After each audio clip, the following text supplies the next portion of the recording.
Well, hello, it's Jo Burston, the CEO and founder of Inspiring Rare Birds, and welcome to everyone, to the founders, the business owners, the executives, the leaders, and the innovators.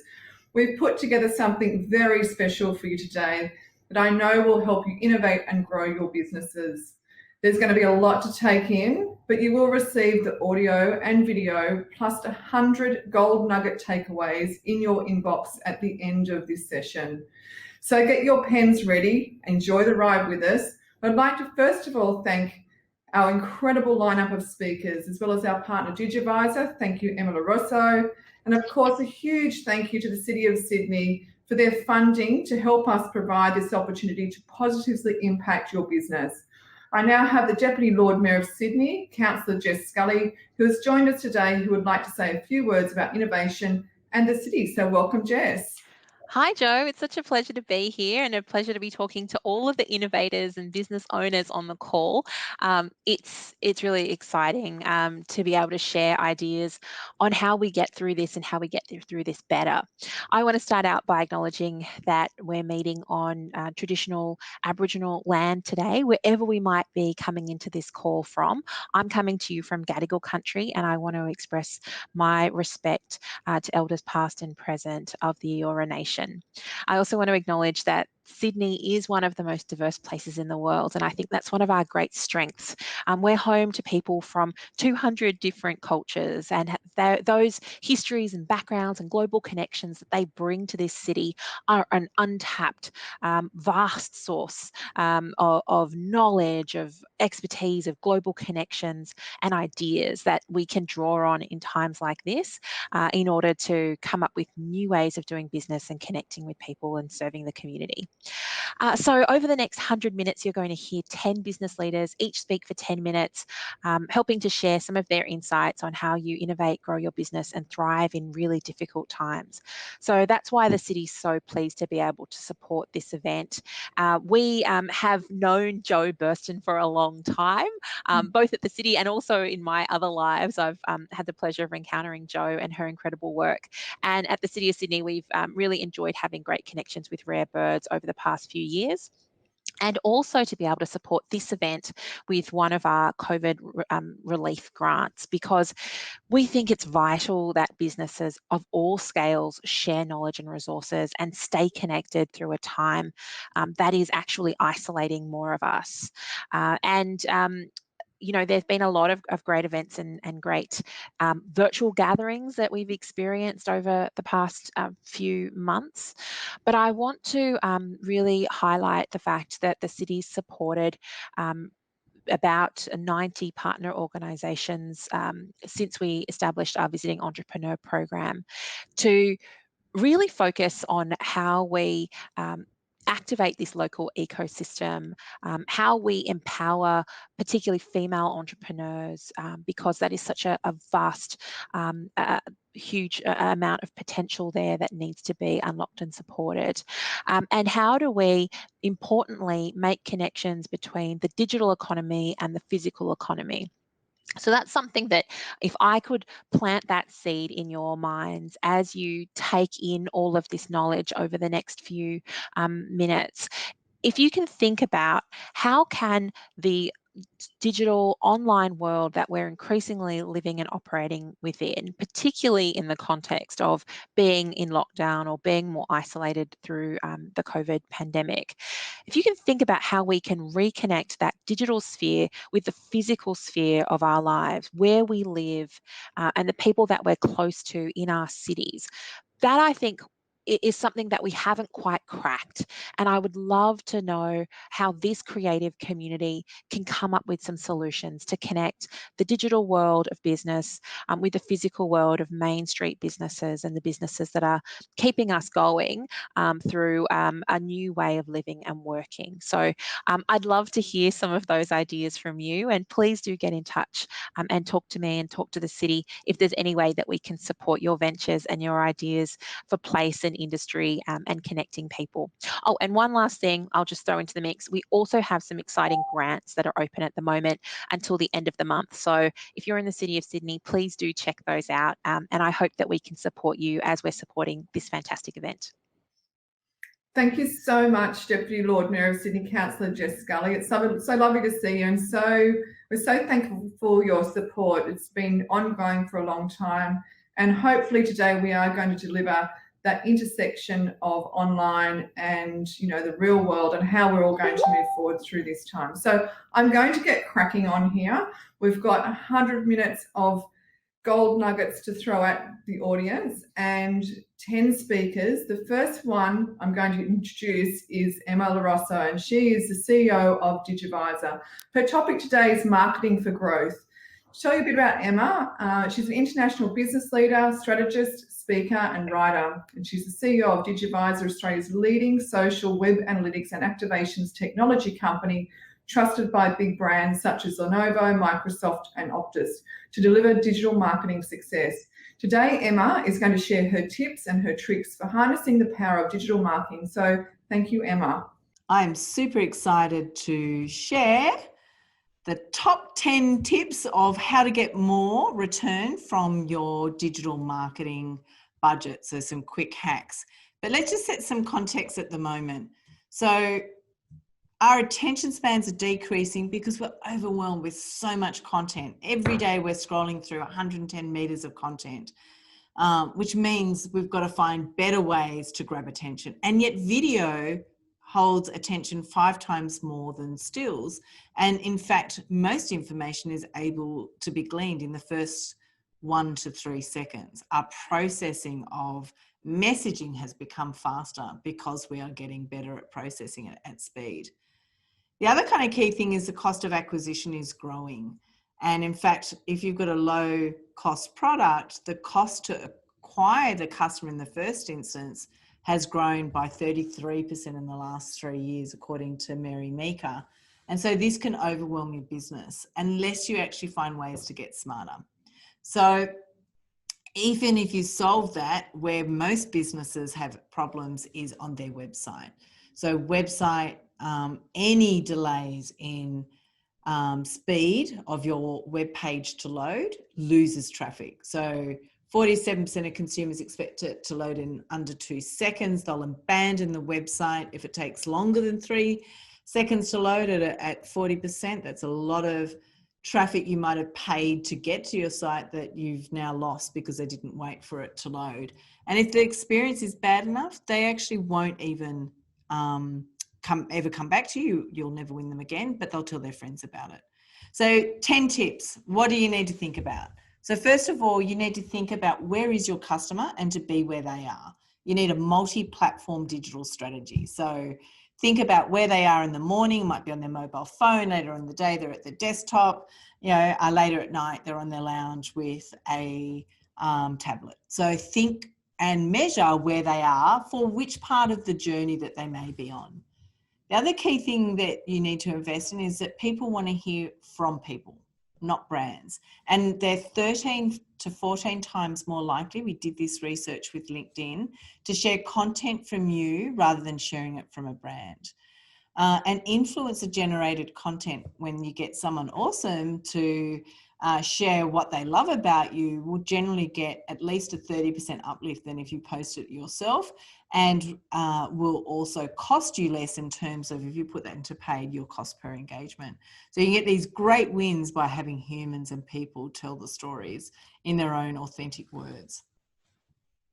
So the third thing is thinking mobile first. So what is that thumb-stopping content that is going to break that fast scrolling by making it different and interesting and in the context of where they are? So social is something where you're generally interrupting them. They're there for a different reason.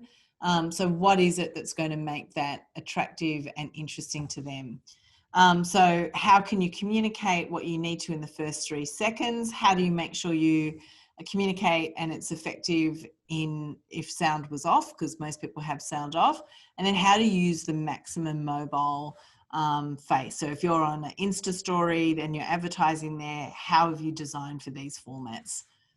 In terms of thinking lead generation campaigns, we talk a lot about the funnel, and it's important to think about, at some point someone doesn't know you and you're taking them from they don't know you to they're starting to learn about you, then they're starting to want to know more. So they might be in a consideration phase with you.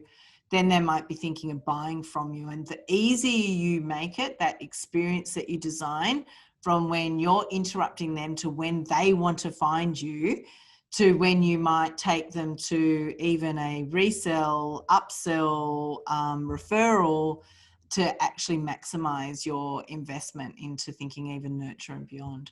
So it's important to think of an end-to-end campaign and align your content to the phase. Is it awareness, consideration, engagement, or conversion?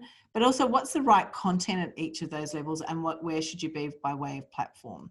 So your customer wants to design their own journey. So the more information you have available to them where they are in the lowest cost form top of funnel, so video is generally your lowest cost top of funnel, then it's a lot cheaper for you to then retarget them in a journey that takes them through to that conversion. And you align your message, your objective, your message, your platform to that as an outcome.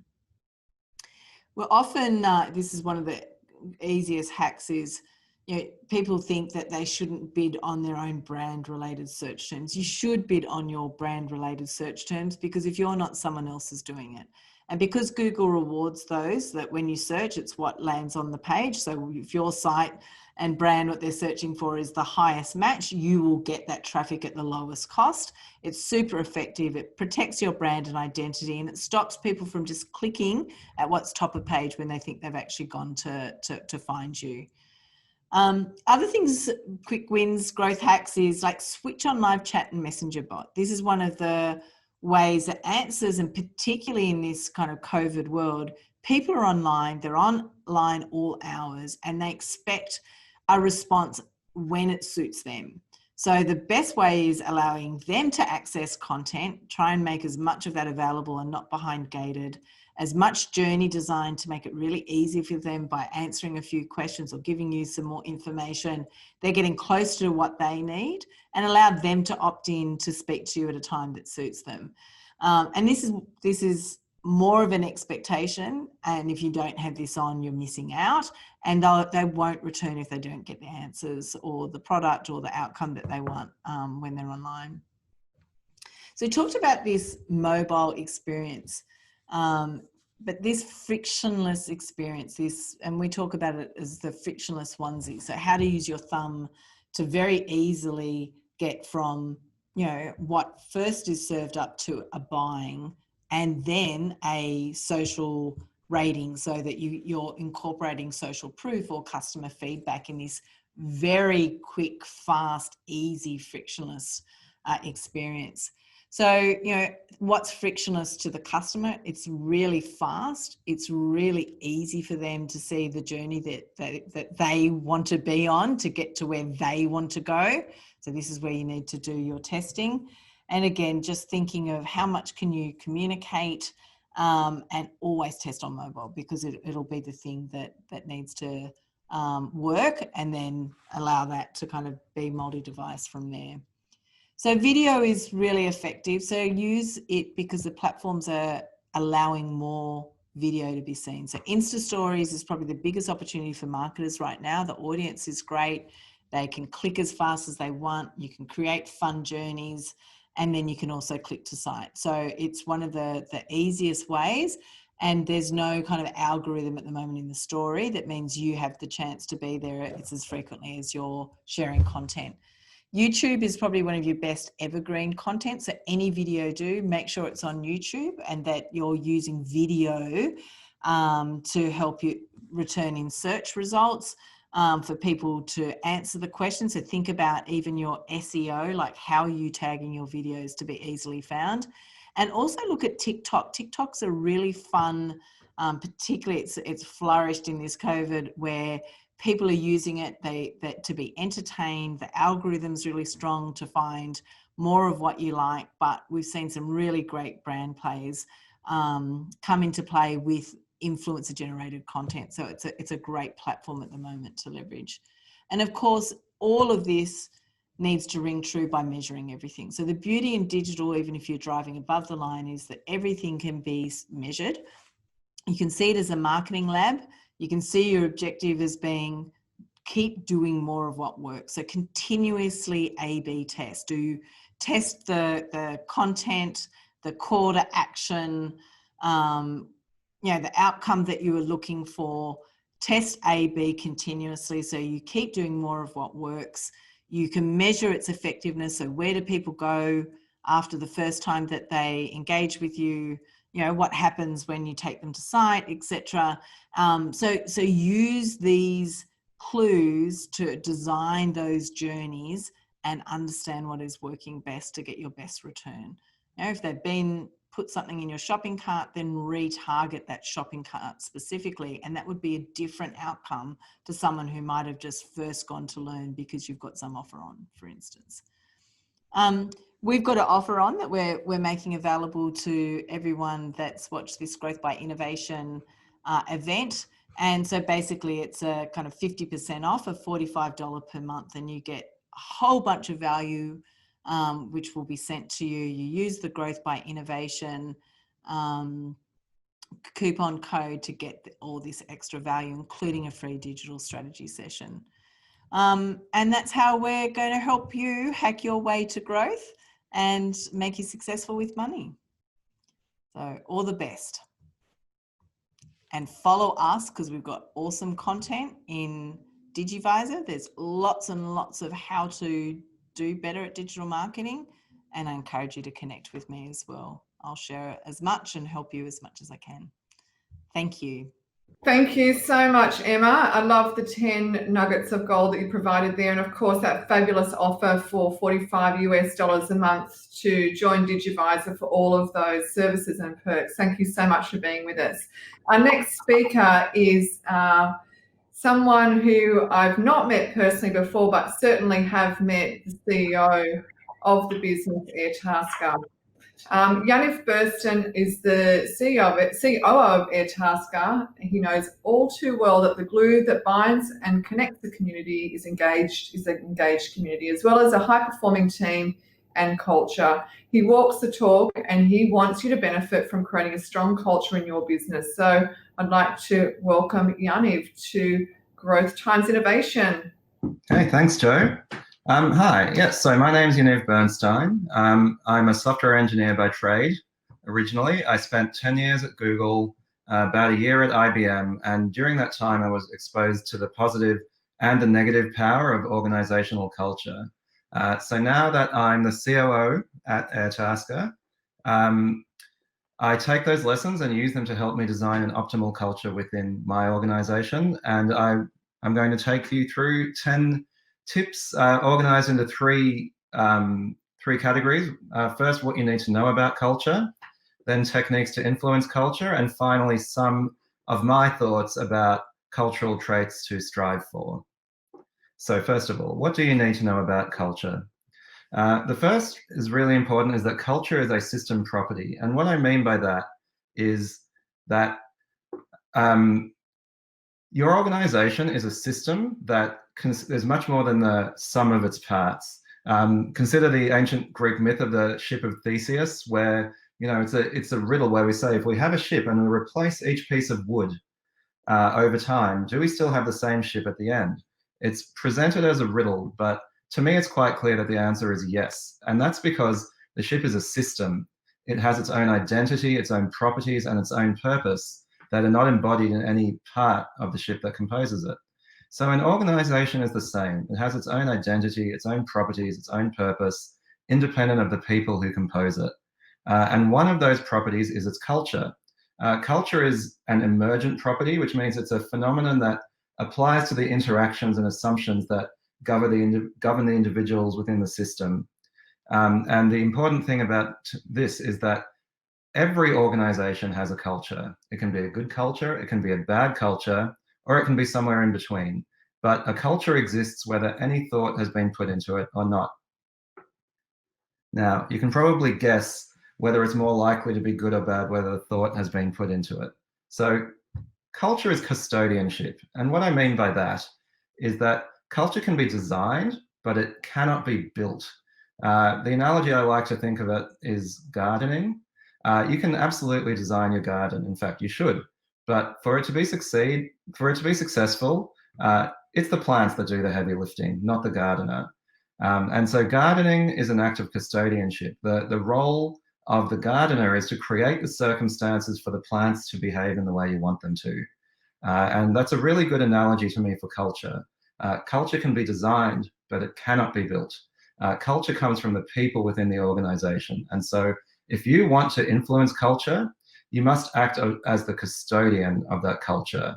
You cannot force and build the culture. That sort of effort is doomed to fail. Rather, you need to create that circumstance so that people behave in the way that you want them to. The final thing you need to know about culture is it has an immune system. And by that I mean an organization's culture tends to protect itself from change. It identifies outsiders as threats, and it resists them, and it rejects them.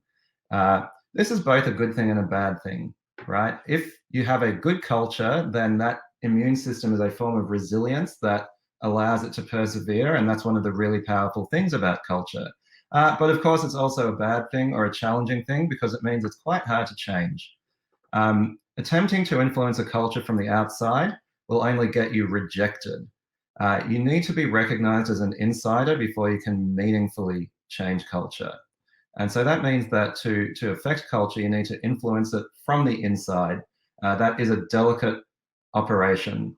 But as I said, it's worth the work in the end because good cultures are robust as well. And that immune system goes from being a liability to an asset that really allows you to have, something in your company that goes well beyond any individual and lives on for longer.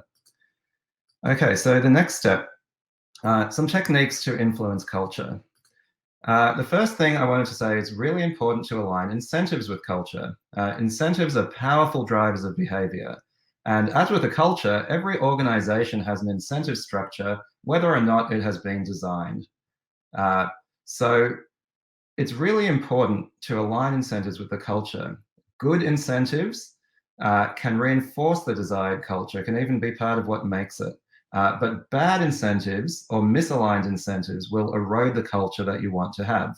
So if you want to have a culture where there is a spirit of collaboration, for example, but you reward people for their individual work product, and perhaps you stack rank people from best to worst and reward them that way, you will not get a spirit of collaboration. You will get a spirit of competition.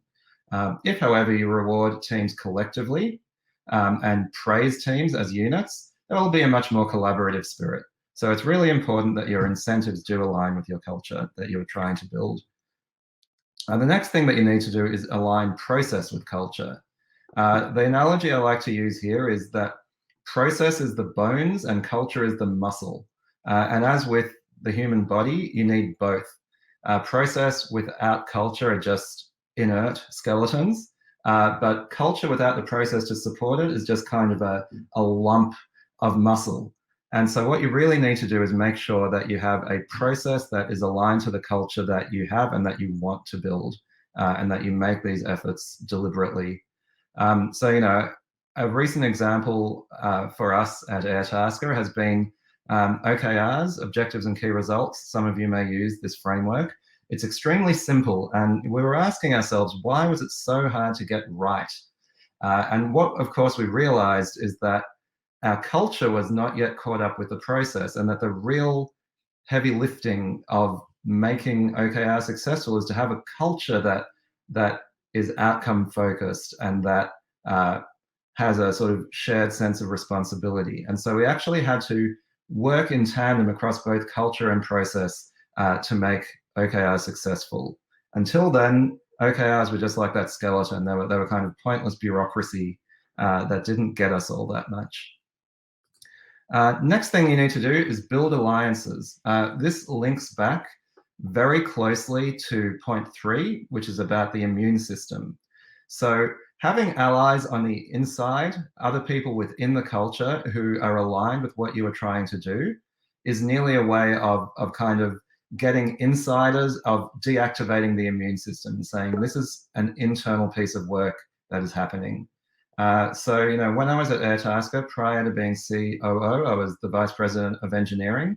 And when I was transforming the culture within engineering, I found an ally who had already been at the company, who was accepted as part of the company, but saw things my way.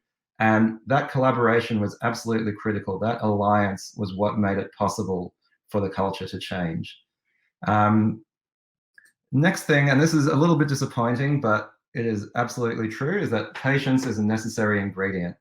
Again, ask any gardener. You can't rush your crop. You can create the best possible environment for that crop to grow, but then you need to wait for the plants to actually do their thing. And the same is true of culture. We're changing how people work, we're changing habits, and that takes time. Now, when you start making changes, celebrate the small wins, because in my experience, real impact is going to take a year or longer, because again, you're dealing with groups of people. And I think, the larger the group, the longer it will take for cultural transformation to really take hold. So finally, cultural traits to strive for. The first is no bullshit. This used to say no BS, but then I decided that in the spirit of no bullshit, everybody knows what BS stands for. So I would call a spade a spade. Bullshit is a type of discourse where the connection to reality is beside the point. That's my definition. The point of bullshit is not the substance, but the appearance. And a culture where bullshit is tolerated leads to an inward focus. Politics, ladder climbing for its own sake, empire building, self-aggrandizement. I'm sure we've all been there, and it's super toxic to organizational success. Now, once bullshit has made sufficient inroads into an organization, it kind of spreads like a disease. And this is where the immune system comes in, right? If it is part of your culture, it can be very difficult to dislodge. But if you have a culture that actually rejects bullshit as foreign to it, the immune system will allow things to stay really hooked to reality. And a culture like that is like a self-cleaning system. It roots out nonsense. It makes sure that the discourse in the company is grounded in reality. Next one, psychological safety is where every individual is able to do their job to the best of their ability without fear of negative consequences. Now, you would think that describes most organizations, but a negative culture can quickly create disincentives to do the best possible job. For example, fear of embarrassing others by calling out bad ideas, fear of taking calculated risks in case they fail, fear of being too visible or seen as a troublemaker. So psychological safety, a culture of psychological safety means that doesn't happen, that fear is taken out of the calculus, so that every member of the organization feels like if they are encouraged to do the best possible job. And finally, a good culture focuses on outcomes. An organization typically exists to serve a purpose. It is an engine for producing outcomes aligned with a purpose. And so it can be pretty common for cultures to develop in a way that turns them inwards. And an inward-looking organization serves itself rather than serving its original purpose. So good cultures never lose sight of the purpose of what they are doing and of producing those outcomes aligned to the purpose. And so they orient themselves externally, outwardly, to maximize their external impact rather than playing these sort of internal games. Now, if you were paying very close attention, you might realize I cheated a little bit, because these three cultural traits, outcomes, psychological safety, and no bullshit, are in a way three traits that all come together, that are kind of three ways of saying the same thing, which is having a culture that cares about results, where people are able to say what they mean and to focus entirely on producing the right outcomes in collaboration with others, to me is really the absolute core of a strong culture. So that is my 10 minutes, which is a shockingly short time. I do post stuff on LinkedIn, so my LinkedIn handle is ybernstein. Please feel free to follow me or connect. I love making new connections. And otherwise, yes, thank you for your time. Thank you, Yaniv. That was so punchy, so many gold nuggets, 10 great takeaways. The things that stood out to me there was patience is a necessary ingredient. And that's such a hard thing for an entrepreneur or business owner to get their head around. But I do love the no bullshit. And also the process without culture is a lump of muscle. It's a really great analogy. So thank you so much for being with us today. And like you said, you can follow Yaniv on LinkedIn, and we'll get those links out in the post-event follow-up as well. So our third speaker today is Jordan Lewis, and this super innovative Jordan Lewis is an enthusiastic growth hacker who has used techniques as the head of growth at Deputy to drive traffic and leads without the cost of paid social media. So super interested in this. He's here to tell you how we can think outside the box. Sometimes there is no box though, right, Jordan? And grow your business. So thank you so much for joining us. And the next 10 minutes is all yours. Thank you so much for having me. So yeah, the focus of today's talk is really on creating product generated leads, what that means, and some tips, tricks, and examples of initiatives that exist in the wild for you guys to reference. So there's a huge amount of content here. I've tried to keep it high level, but some of the bullet points and notes should help anyone revisiting the slides later. So this is what we're going to talk about today, those 10 high level points from what is a product generated lead, why is it important to do now, how does it work, what do you need to get started yourself, and essentially how do you know if it's working. So to get started, what is a product generated lead? So a product generated lead, or PGL, I'll reference it in this talk, is a lead that has experienced meaningful value from a free standalone product, which has been created adjacent to the core product or application that is essentially the foundation of the business. So to do that, you need to find an initiative that attracts large amounts of target segment users. So make sure there's enough crossover with your core product user personas, a low barrier to entry, so easy adoption, and the problem solved specifically is complementary or a core part of your paid product offering. And of course, it needs to have an equal to or lower cost of acquisition than some of those paid or organic methods that have even been touched on in this discussion so far. So the low CAC and the alternative to paid and organic is really what has driven this at Deputy. So at Deputy, I'm in charge of a team which is responsible for driving product generated leads as well as converting all trials to paid once we get there. So this has come up because the end user era is becoming more and more prevalent. We have more end users that have purchasing power, moving away from the CEO or the CIO as those people with the credit card. And of course, because product-led growth is this concept that's becoming more and more popular, it's really easy to take a trial, and freemium is even more popular. So that purchasing power is being shared and commoditized, and the end users are now driving a lot of that.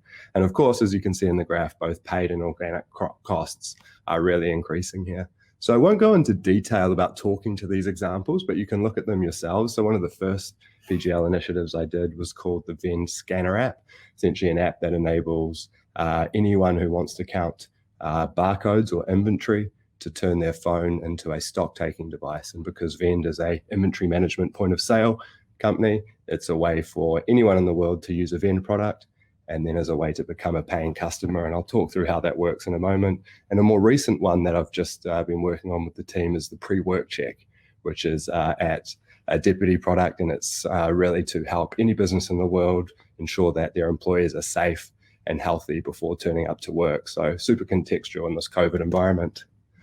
So how does it work? And I guess this is what I use to kind of demonstrate the PGL initiative internally at Deputy. So I mentioned that end user. So Jane is the end user, discovers a product generated lead tool or product. It works, it's free, and it solves a core problem. So Jane's team gets involved with that.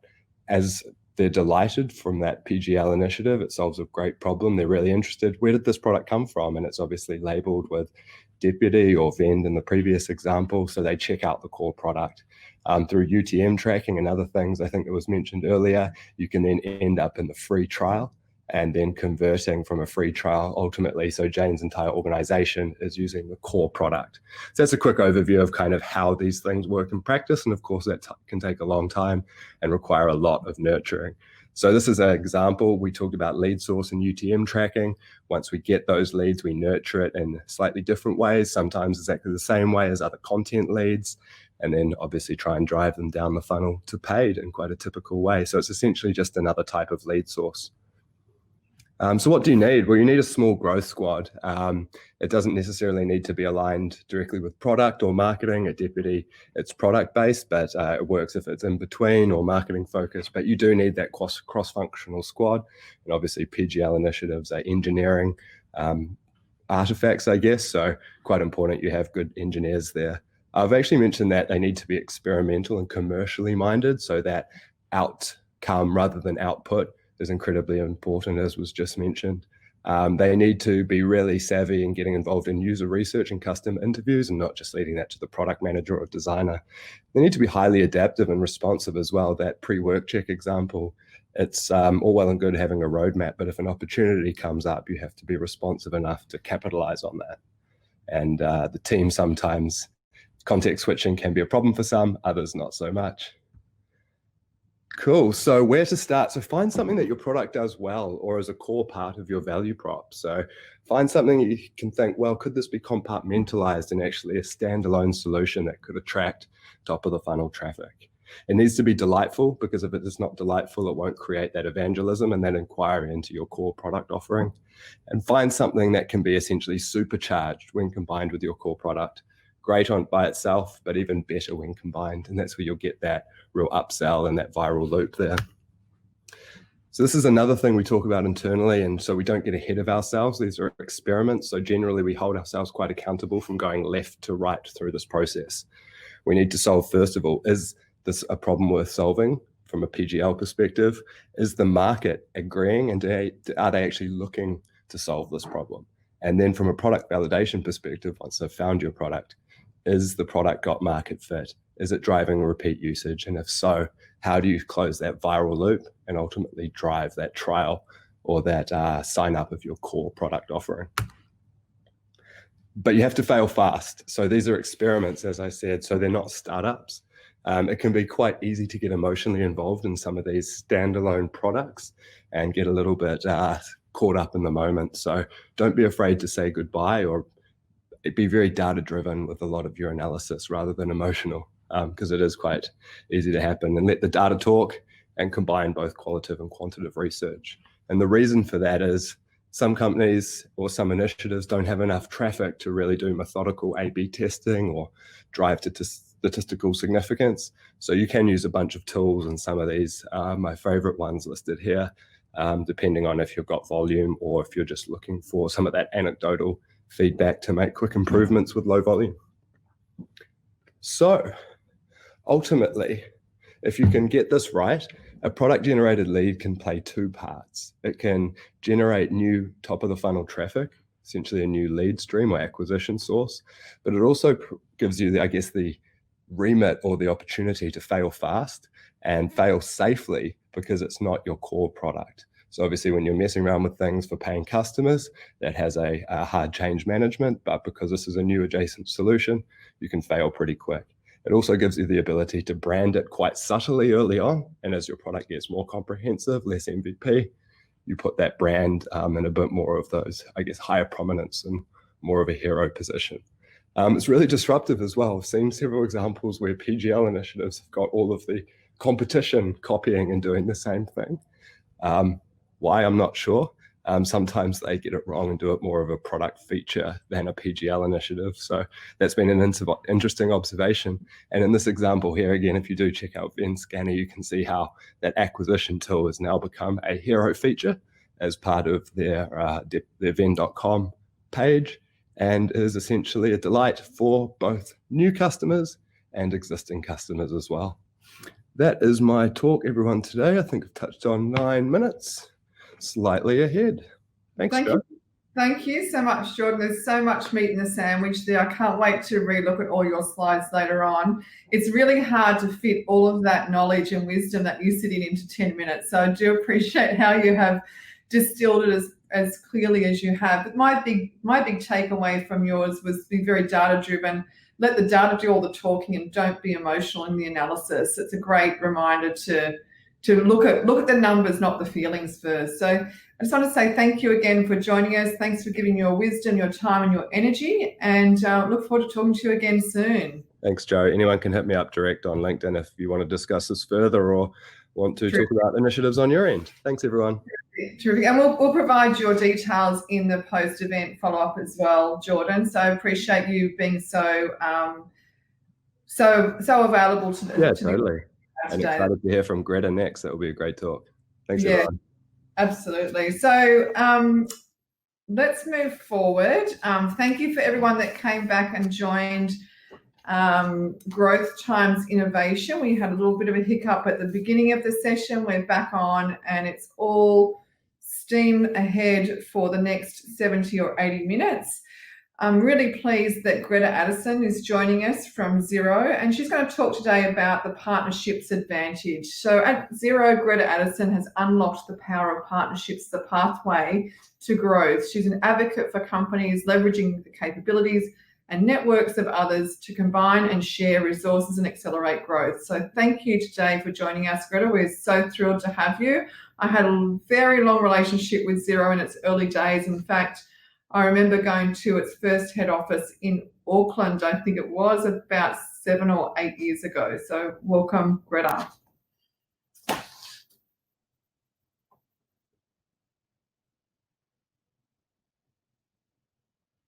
So I've just had a note that Greta has been held up for 1 or 2 minutes. So we'll just sit tight and wait for her to come back.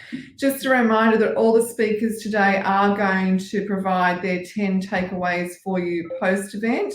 We will also be providing you a recorded event for you to look at and watch later and take those takeaways out and use them in your businesses in real time as you can. And of course, where we are, all of the speakers are also providing some sort of offer from their business to help you grow and innovate your organisation post-COVID. So hopefully we're going to have Greta on the line a little bit soon. But all right, I think we're all good. And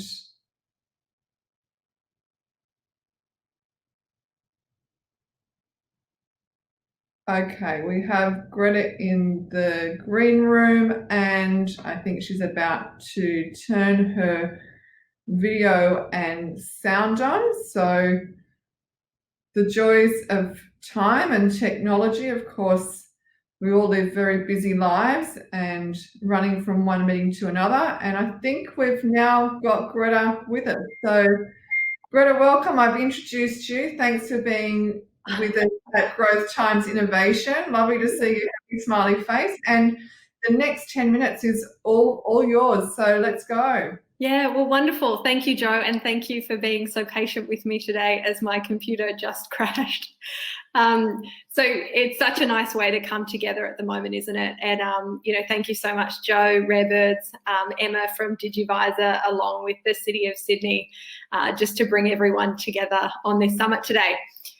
So, hey, I was particularly excited to speak to you because small business owners, for me, are really the most ambitious and hardworking people I know. You always want to move forward and not stay where you are today. But one thing I've noticed more so of late is that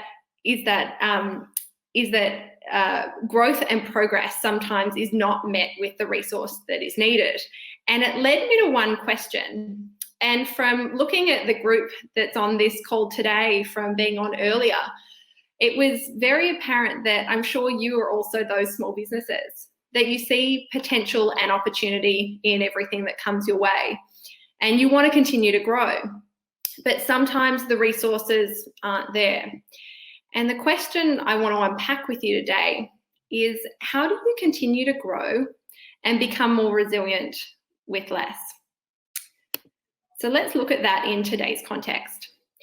And at Xero, we've been talking to small businesses and understand that this environment we find ourselves in today looks very different for each business. But what seems to be consistent is this sense of ambition, as I mentioned before. And what came through when we asked businesses like yourselves, what are the priorities that you've got for the next year? It was very much around customer retention, growth, improve customer experience, and adapting to new environments. Does this sound like you? But what we also found that for some, despite wanting to move forward, they felt they were spinning their wheels at the moment. They were just surviving. And their strategy was to do more of it alone, throw more money at it, or adapt in extreme ways. But getting traction or momentum wasn't happening like it normally does. But then for others on the other side, they were getting traction. And this period, well, it was kind of serving them well and they were thriving. So where are you at the moment? Because despite whichever scenario you find yourself in, if you're doing well right now and you've got momentum, then that's great. Let's multiply it. And if you're spinning your wheels at the moment, then that's okay too. Let's get you some traction. So today I want to offer a thought starter for how to think differently about business, to make your business more resilient, grow faster, and serve your customers better, giving you, as a business owner, a clear advantage in market. How does that sound? Okay, so I can see some punches in the crowd today. So let me ask you, when you look at this image that doesn't actually have labels, we have one side on the left, and I'm going to call her the star player. And she has the amazing ability of being a star shooter. And her strategy is simple. She plays alone and she practices, she hustles, and she never misses a shot. And on the right, we've got a team of star players. And their strategy is different. They've selected the best of the best and combined the strengths of a group of people to then be able to play in market. And we're going to call them the dream team. So let me ask you again, when you look at these two, if they were to go head to head in a game of netball, who would have better odds of winning? And it seems simple, right? That the odds would be in favor of the team on the right, the dream team.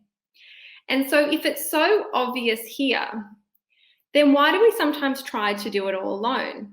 We try to act as a star player.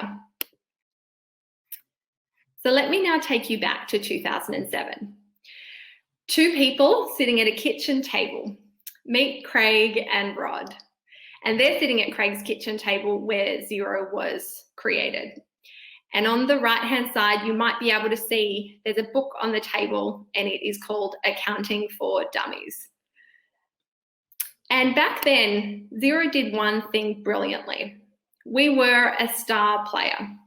And hey, we wanted to do so much. We had so much ambition. We wanted to create new products, new customers, new markets. And hey, the list was endless. But our resources, well, they didn't really meet our ambition. And we would have never really been able to take on large competitors who would have already existed in market. And so what we quickly realized is if we wanted to grow and continue to innovate, well, we couldn't do it all alone. We needed to shift from a star player mindset to building a dream team. And so when we wanted to reach small businesses, we didn't go to every single small business directly. We partnered with the best of the best who were already serving our small businesses, our accounting and bookkeeping partners. And when we wanted to expand into new markets, well, we partnered with banks and telcos and other tech companies to help us build the brand and serve small businesses. And when we wanted to serve small businesses with new and innovative solutions, well, we didn't try and build it all ourselves. We partnered with the best in the world, like Gusto and Stripe, to be able to deliver new innovation. And so today, 2020, well, we have our own dream team of thousands of partners that come together on the Xero platform to manage every single facet of a small business life, just like yours. Because as you would know, there are over 35 jobs to be done for businesses like yours every single day to run and grow. So could we have done all of this with a star player mindset? And it's really a hard no. We would be a fraction of the size if we hadn't have shifted. And it wasn't easy. We knocked on a lot of doors and As one opened, so did many others, but it got us started. And today, we are a global company serving over 2 million small businesses like you who connect every day to over 800 different apps across the Xero platform. And so these are your options. Star player, more work, hustle, do it alone, or dream team. Leverage the strengths of others to grow, start to partner. So what will you be choosing more of? All right, so let's get a bit more practical here. And I'd like to invite you to have a think about in these final moments, what is your business need right now? Where are you at? Because this will help you understand how the idea of building your own dream team through partnerships might apply for you. So let's start at the bottom left. Is it awareness? Do you want to serve more of your existing customer base with your existing products? Do they just need to know about you? Or perhaps it's up a little bit further above awareness to growth. Do you want to start to reach a new customer segment or market? Or maybe it's further on the right, it's innovation, new products to serve your customers better. Or maybe it's value. Maybe you need a new revenue stream, creating more value to your business. All right, now let's overlay on those needs the different partnership types. And I'll bring it together, if that's okay, with some Xero examples. But what I'd like you to know is this is really applicable to any business. So if we look on the bottom left, that's where we had awareness. And what we've done is started to build up co-marketing partnerships. When we entered the Americas, and as we continue to grow, we've partnered with the likes of Shopify to go to market together. And then further up in distribution, as I mentioned before, we partnered with accountants and bookkeepers and continue to do so to support more small businesses and grow our distribution. And then on the bottom right, well, we now have all of those wonderful app partners that support small businesses every day. And Stripe is a really key one here. We've embedded them into our Xero invoicing solution to allow for small businesses to get paid faster. And then that top area was around co-selling. So Adobe is a great partner here, and we've partnered with them to create some shared value. So where to start? I'm a strategist, so it's always strategy first. You'll speak to anyone and realize that. So let's start with that question of what are your business needs? That's a great place to start. What are you trying to solve? And then you can move on to understanding who are the right partners for you. And when you're thinking about that, the best place to start is understanding who's going to benefit just as much as you will. Make sure you have shared goals. And then you guys are great at this. The last step is test and learn. Just move into it and see what works. Scale it, and if it doesn't, then stop or pivot. And I'm just going to call out two other things. These are two watch outs. The number one is cultural fit. Always make sure that your partners have a great cultural fit. And the next one is set it up well. Make sure you've got dispute resolution, decision making, IP, and commercials all set up front so everyone knows what they're signing up to. So we started with the question, how do you continue to grow and become more resilient with less? And the answer I think we've all landed on is simple. It's creating your own dream team through partnerships. Because quite simply, competing with the strengths of others is smart business. So let's round this out. Which strategy you're going to start to choose more of? Is it going to be being a star player and doing more of it alone? Or will you start to build your own dream team and create a network of partners? And if it's a dream team through partnerships, I can guarantee you'll become more resilient, grow faster, and serve your customers better. Because quite simply, competing with the strengths of others is smart business. So please start today. It's that simple. Pick up the phone and go and connect with a business that you want to start to partner with. Thank you, everyone. And you've got my LinkedIn if you have any other questions. Thanks, Jo. Thank you so much, Greta. It was jam-packed full of insights. I particularly liked this dream team analogy, and I believe at Rare Birds, I am living with the dream team, and I can understand how the collective sum of all of those strengths is so much more powerful than any one single person on their own. One of the values that we have in the business is that no actual individual is bigger than what we do. And you really spoke to that point to me today. So thank you so much for having us. Also, if you want to contact Greta, we will provide her details to you post-event, as well as the recording and 100 bullet point takeaways. Have a wonderful afternoon, Greta. Thank you, everyone. Bye. Enjoy. You're welcome. So now we have Shira Levine that joins us for Growth Times Innovation. She's going to talk about building impactful customer engagement. And Shira Levine is an online community strategist who held leadership positions at eBay and Zynga. She's the president of Franchismo, a consulting firm focused on managing online communities at scale. She's here today to help you drive customer engagement. And this is one topic I'm seriously passionate about, and that is community. Welcome, Shira. Yeah. Obviously, we're just waiting for her to switch on her mic and her camera.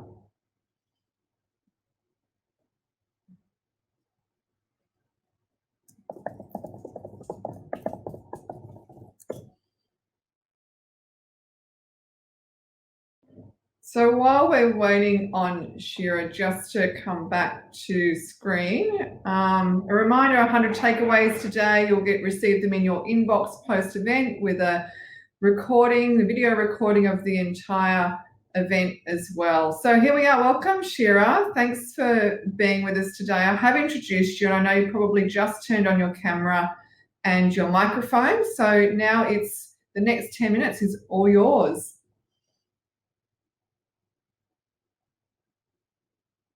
I think we've lost her. No, we've got her back. I'm going to... There must be a bit of an internet connection issue here, because I can see Shira, but she's not moving. So bear with us.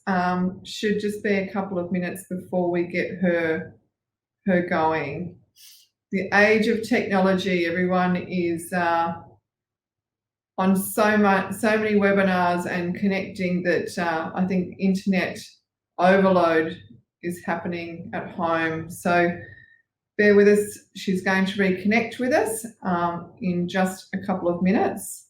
And for those that don't know a lot about Rare Birds, I'll share a bit of that with you and some of the projects that we're working on at the moment to help grow and innovate the businesses of women. And we've been recently awarded a significant grant by the PMC Office of Women to support 90 women entrepreneurs of marginal demographic background through the next 9 months of their business journeys to help innovate and grow their organisations. If you're interested in becoming a mentor for that program, of course, let us know. We're looking for some great wisdom, knowledge, experience and energy for us to progress through the 9 months of that mentoring program with 90 fabulous women who have been selected from Indigenous, Torres Strait Island, migrant, refugee, low socioeconomic background, disabled, remote, regional and rural areas of Australia. So really happy to launch that over the last month, and also seeking mentors for that. Hopefully we will have Shira online with us in a minute. Just waiting for the team to give me an update there. So I think we have another 6 speakers to go, including myself. So there's still another 60 minutes of content ahead for you. Just stay there and we will move through. Oh, I've got Ben Chong with me. Hello, Jo. Lovely to see you. Oh, lovely to see you. It's been some time. So I think we've had a switch around of speaker order, Ben, because Shiva had some internet issues and connection issues, but like clockwork, you are always on time and always at the ready. That's very Ben Chong. So I really appreciate you giving your time and energy today. And today you're going to talk about raising capital. It's such a broad topic, but I would definitely say that Ben is probably one of the most respected capital raising individuals from Right Click Capital in Australia. And I know you've had a big focus on innovation, technology-driven companies over the last 4 or 5 years. But today, Ben's going to talk today about ways to grow a business and share insights into the navigation of capital raising and the ecosystem in Australia. So welcome to Growth Times Innovation, Ben. Thank you very much for having me, Jo. As you mentioned, I'm a partner at Right Click Capital, which is a venture capital firm that invests in and champions Australia and New Zealand and visionary tech founders. We love supporting early stage founders and their teams as they accelerate their growth and success with our extensive experience, know-how, and unique global access to the Draper Venture Network. Now, one of the things that I was hoping to do today, and my promise is that by the end of this next 9 minutes, you'll learn about 8 sources of capital to grow your business. So one of the first sources that I have often spoken with founders about is grants. Grants are often given by local, state, or federal governments.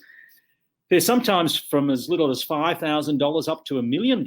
And what's interesting about grants, if you're looking for capital, is that they are usually what's called non-dilutive, which means that you do not need to give up any equity as you take on a grant. Now, these grants, when they're given to you by government, tend to be for activities that a government has as one of their key policies. So it could be commercialising research or addressing a particular social need. And one of the other things about grants is that they sometimes require matched funding. So for instance, if you're given a grant of $50,000 by a government department, they might want you to have at least $50,000 of other funding, which is allowed to demonstrate that the grant that they give you has got some validation from some other party. Another source of capital that I think is really interesting for founders is non-equity crowdfunding. Again, similar to grants, and that's why it's in the same colour, this is non-dilutive, which means that you are not giving up any equity as you take on non-equity crowdfunding. And what happens here is that an early supporter of your product, and this is usually for product businesses. So let's say you've come up with a new mug, or you've come up with a new product or piece of software, and you're getting your early supporters to pay in advance. So this tends to favour innovative product businesses. And I have seen companies raise from as little as $5,000 up to $1 million or more with this non-equity crowdfunding, where your supporters give you money in advance to help build or create your product. The third source of capital is bank loans. Sometimes you can get $5,000 or $10,000 up to $100,000, and this is debt, which means that you have an obligation to repay it back to the bank, usually with an interest rate. Thankfully, these days, interest rates are a bit lower. Now, banks tend to provide money to businesses that are generating cash flow. They tend not to provide loans to businesses where there is no cash flow or revenue generated by the company. The third source of capital that I often recommend founders look at is bootstrapping. The amounts of bootstrapping can range as little as $5,000 up to over $1 million. And bootstrapping is where founders contribute resources, and it can include money, and sometimes it's human effort in order to drive their business forward. If they are forming a business with other people, the bootstrapping can include their co-founders. And therefore, if 2 or 3 people get together and work hard on their business, put their own money into their business, they can make tremendous progress.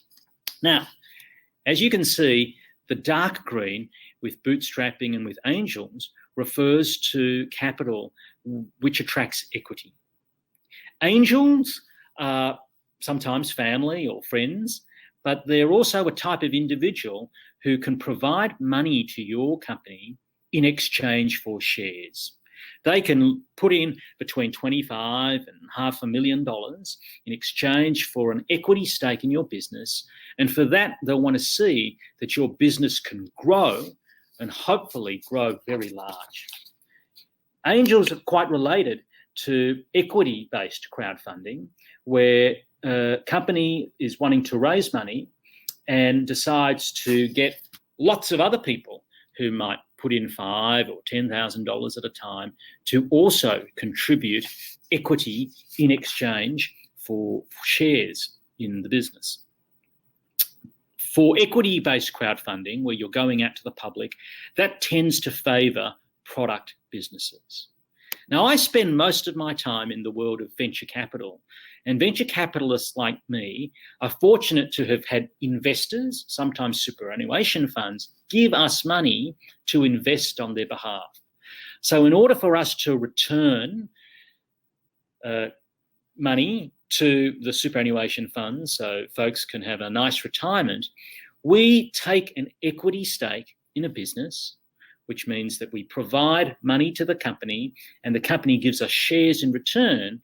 And we expect that business to be a high growth business and to have a potential to achieve a large scale. When investing in a venture capital backed business like us, we are looking for returns that could be 5 times, 10 times, or even 100 times the money that we put into the business. And the reason is that the businesses we invest in are at a relatively early stage. They may not have very many customers. They may not have a fully formed product. And what we are doing is taking a calculated bet on the quality of the team. Hopefully the team has got domain expertise, commercial expertise, as well as technical expertise. We're also taking a bet on the customer base or the size of the market that they're going after. And sometimes it's domestic only, other times it will be international. And most times the companies that we invest in need to have the opportunity to have an international customer base in order to achieve a scale. And then the third thing that we look for when investing in companies is the traction or the effort and the milestones that have been achieved by the founders. We do love businesses where the founders have worked really hard and they've been able to demonstrate, they've been able to show these milestones in a relatively short period of time. That, for us, is an early indicator, a positive signal that they'll be able to execute and make greater progress once the fuel of the venture capital is added to the fire. Now, the last form of capital that I wanted to speak about today is venture debt. Similar to a bank loan, and in its name, it is a debt or a loan that is provided by some venture capital firms or venture debt firms to businesses that are growing quickly. They need to be moderate to high growth businesses. And what's important about them is that venture debt providers want for there to be cash flow that is generated, positive cash flow that is generated by the business over time. They tend to favour businesses that have some kind of subscription or recurring revenue. And what's been interesting over the last couple of years in Australia has been the growth in the number of providers of venture debt. On the next slide here, I have presented a summary of the different types of capital. You can see the source, the amount, the type, as well as the suitability. And I'm sure you'll be able to get a copy of this online later. Well, there you go. A little bit about the various sources of capital as I turn back over to Joe. Thank you so much, Ben. So clear, so concise. I mean, there's so much activity going on at the moment in your space. What do you see as, really hot at the moment? What are investors looking for? Investors are looking for great founders who have a big vision and whose vision, if they can execute well, will result in a large company that touches the lives of many thousands of people. Fabulous. Thank you so much for your time, Ben, for your immense wisdom, energy, and I look forward to seeing you again off the screen really soon. Bye, Joe. Take care. Now we're going to try and connect with Shira again. Hopefully Shira Levane is online. Ben, if you want to turn off your mic and your video, that'll be terrific. And we're going to have Shira join us for building impactful customer engagement. I'm hoping her video is going to pop up in a second. We did have a bit of an issue getting her on a while ago. Let me just try for another minute and see how we go. I can't see Shira online. Hoping the team can help Shira online any moment. I can't see video or sound, but I'm sure she's sitting in the background somewhere. I can see her as a presenter, ready and lined up. So we're going to skip forward and move to our next speaker, Sonia Nazaradian.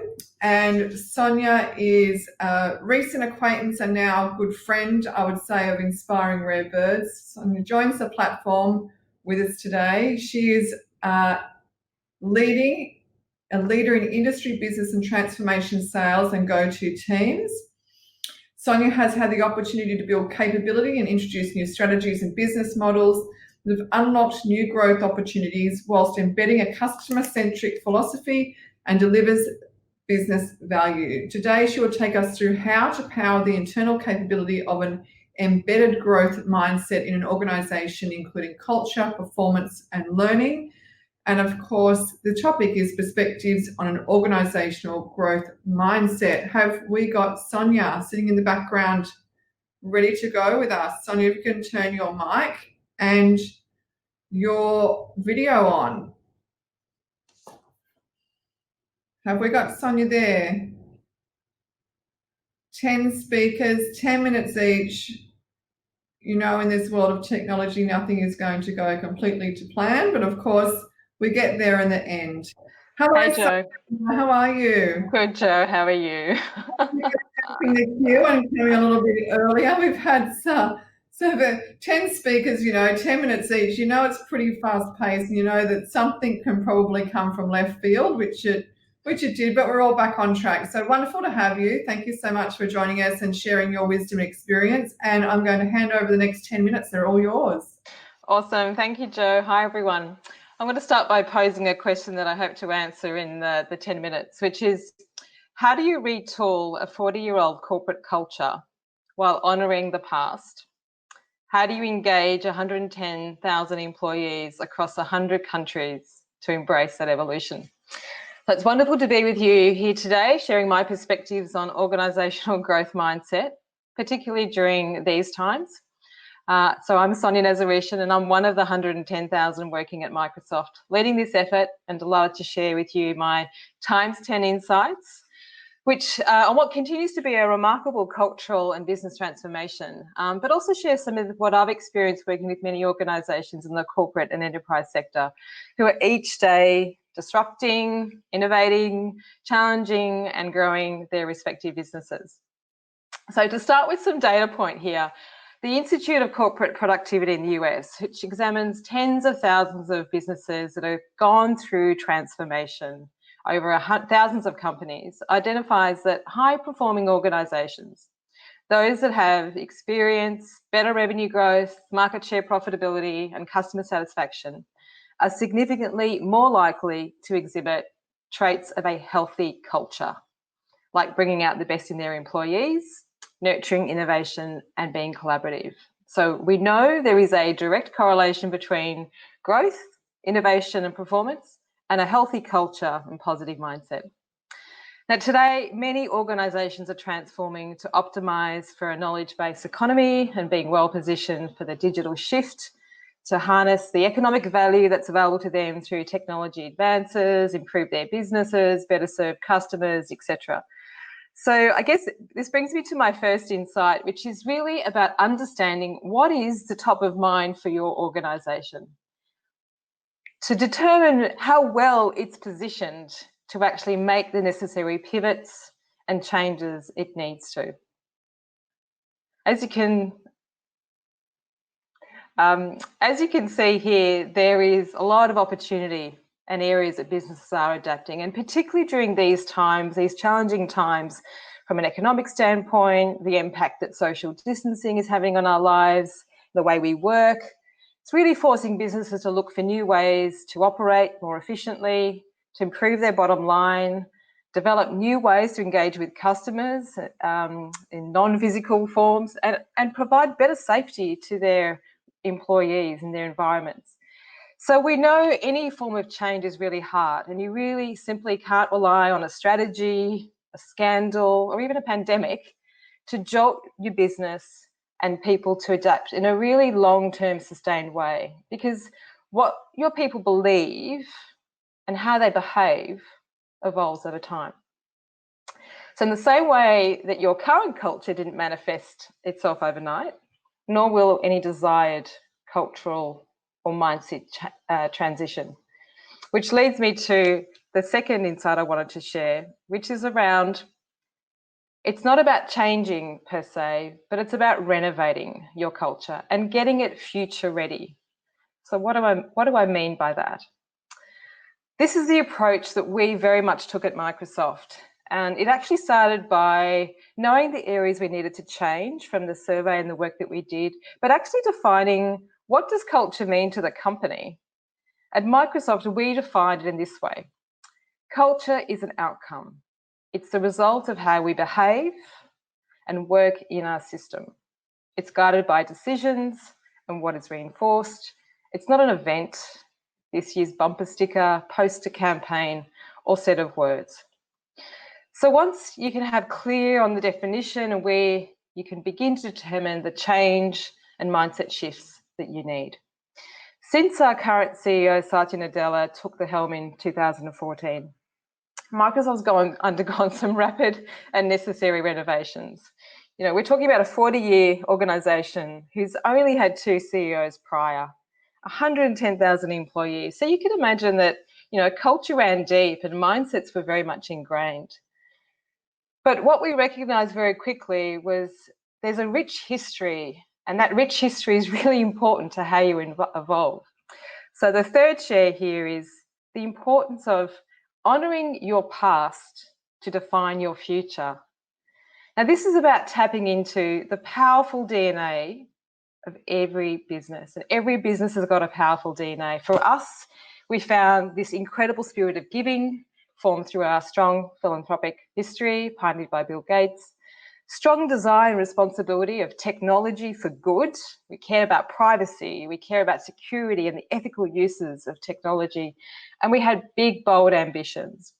But we also discovered some significant derailers. There were things holding us back from growing our market position, from being able to compete and grow, and actually attract talent and serve customers in the way that they expected from us.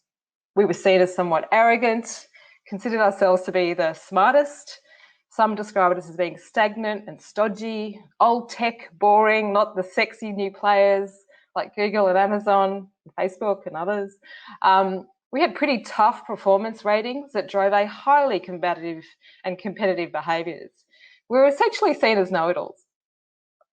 So we had to find a way to net it out for people and make the case for change in mindset and thinking really simple, something that people could hook onto at a real grassroots level. And this was about really keeping it simple to make it stick. For us, it started with a simple yet powerful statement. We needed to shift from a know-it-all culture to a learn-it-all culture. Now, this was profound because it really reverberated, because it made people feel really uncomfortable, but at the same time feel good about embracing something positive.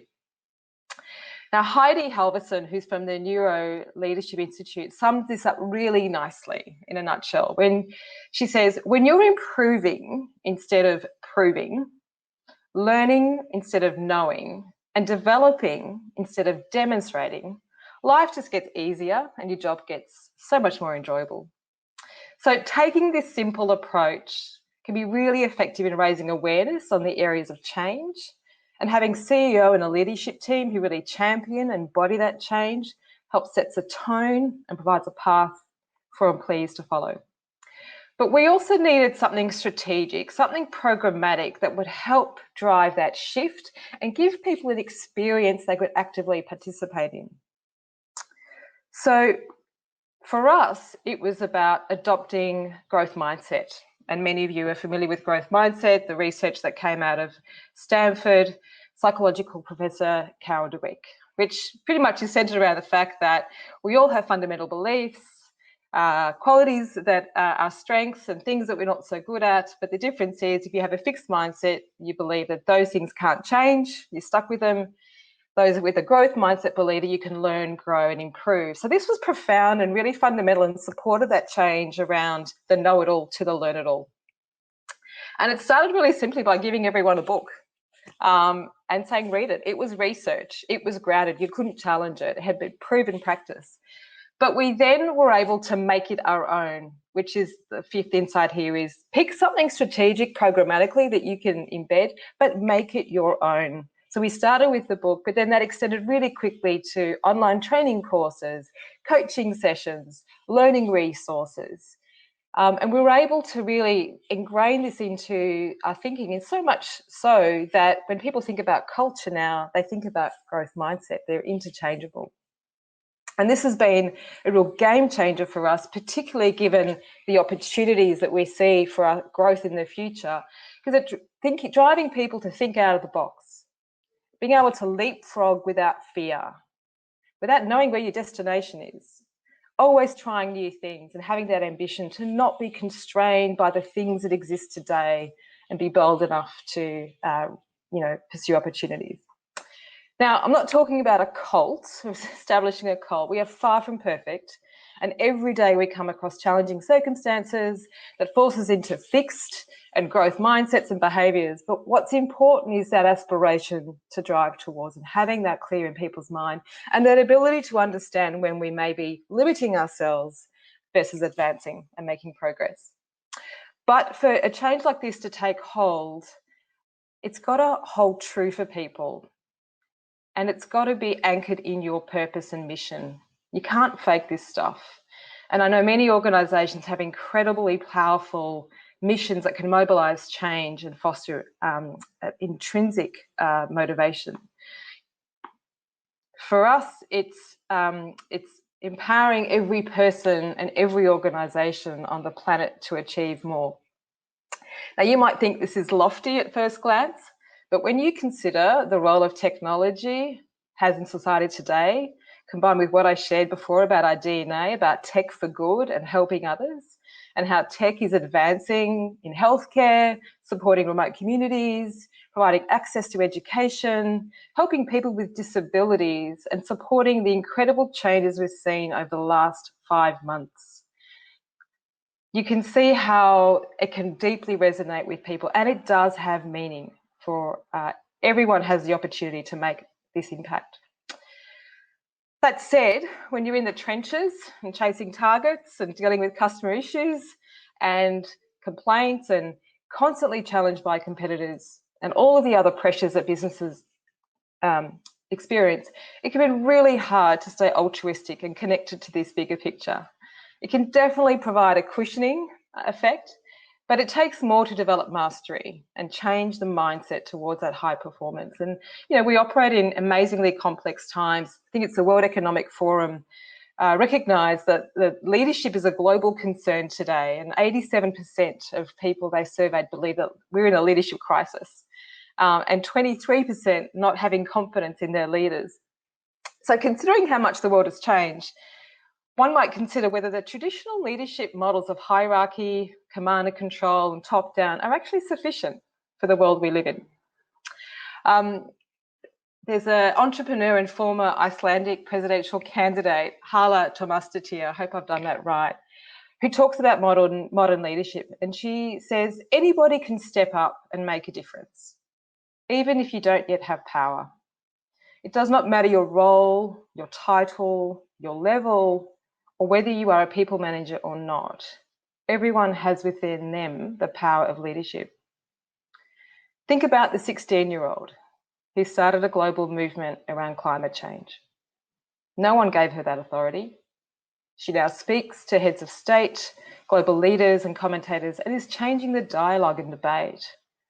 So from a mindset perspective, is it possible for an organisation to remove the vertical and hierarchical lines to foster this, to unlock the leader inside every single one of us? Now, our CTO talks about this. He says, you don't work for Microsoft. Microsoft works for you. He poses a question. What motivates you to bring your A game? Find what truly motivates you and use the organisation and the platform to achieve it. It's incredibly empowering, which leads me to this concept of self-leadership, which we're starting to see more and more of. Now, I had the opportunity to engage in some work led by Dr. Mike Gervais on high performance mindset and mastery. And it challenges you around the idea of really understanding your purpose, how to explore the boundaries of your own potential, being authentic, even in the case of extreme adversity, which we're facing every day, but also understanding how the mind works and how does it constrict us and how does it expand us, and training your mind to be fully present, because we know that when we're present, we can really optimize performance. So this model of self-leadership, it's not new. We see it in innovators, ventures, startups. It's born out of that mindset. But I'm talking about how you foster this within an organisation, and it can be richly rewarding. When I've seen it work incredibly well, unlocking new innovations and growth, is particularly when it's done in a highly diverse and inclusive way. Now, diversity and inclusion for us is based on the expectation that each of us, no matter what our level, role or function, has an active role in creating environments where people of diverse backgrounds are excited to bring all of who they are to do their best work. If I think about our mission to empower every person and organisation on the planet to achieve more, how can we serve society, which is richly diverse, if we don't ourselves exercise that diversity? And many organisations and the way they are innovating are absolutely embracing this approach, where innovation occurs right throughout the organisation through multiple levels, left and right. I saw it in Israel at this wonderful music school called Common Grounds when I was there last year, where they have primary school students from both Israel and Muslim backgrounds coming together, deliberately confronting biases and firmly held beliefs to find a unifying piece of music and musical illustration and artistry to help bring people together. It was an amazing and truly inspiring experience. So we're seeing it in many regards. But for me, I guess, thinking about how an organisation fosters this mindset and thinking and behaviour, you also need to look at performance. Because performance, let's face it, is the important driver. It's how employees behave, and it can be a really important symbolism. And we know that in a fixed mindset organisation, people are concerned about proving their abilities through their performance, perhaps rather than improving it. Their focus when pursuing any goal is to be good, and they're particularly concerned about how they perform relative to others. We had that competitive issue that we had to deal with. So whilst performance is important, the impact your employees have in your organisation is what helps transform. And we made a fundamental change in our performance metrics and really thought about impact. What is the impact that an individual is having? This is really hard to measure. And we do this today. We look at 3 circles of impact. How an individual contributes to their own business results, how an individual impacts the performance and success of others, and how an individual leverages the work of others to achieve outcomes. And this is now fully embedded in our quarterly and annual performance reviews, through employee reflections, peer and manager feedback, and even compensation measures. And it really has changed and fostered teamwork, collaboration, collective success, and outcomes. And if you think about it, really layers on the change and the goals that we were looking at. So everything was linked. Our mission, that change of, know it all to learn it all, a model around growth mindset, the way we then adapted performance and drove inclusivity and diversity was all interconnected and continues to build and layer on today. And finally, my last share is change is hard, often described as a slog, but stay humble and stay the course. It's incredible to be part of this group of organisations that is, considered to be in the top 10. We're helping play and shape, the world hopefully in a much better place. We love our competition as much as we fiercely compete with them, but we're grateful to be here. And 40 years on, we're still a leading organisation. So I hope this has been useful. Thank you so much for spending 10 minutes with me. Back to you, Jo. Thank you, Sonia. So many insights there. I loved this one statement you said, keep it all simple to make it stick. And the second thing was I loved is we don't want to be know-it-all, we want to be learn-it-all. What a powerful, simple statement for Satya to make to the organisation. I think that, having those simple statements enables people to remember them really easily, but also behave them really easily. So thank you for your insights. 10 brilliant takeaways, which we'll be sending out with 100 in total to all the listeners today, the ones that perhaps had dropped off in the beginning of the call. Sonia, have a wonderful afternoon. I can't wait to talk to you again really soon.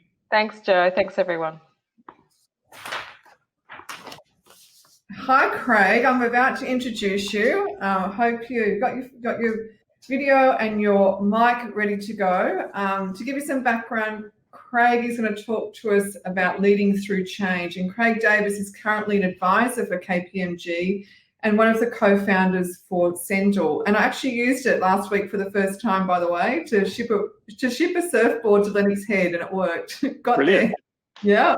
He's going to talk about something that most of us have been guilty of neglecting at one time or the other, and that's our well-being. So Craig believes that strong teams are built by strong and healthy leaders, and he's here to help you be your best self. So the next 10 minutes, Craig, is all yours.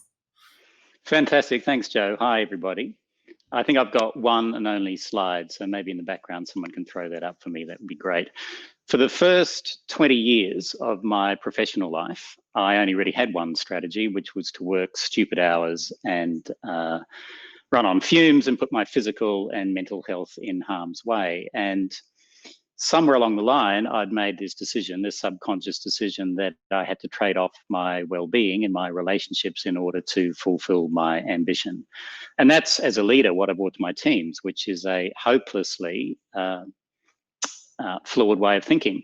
And I see so many people still enacting this kind of single brutish strategy, burning themselves out, they're blowing themselves up.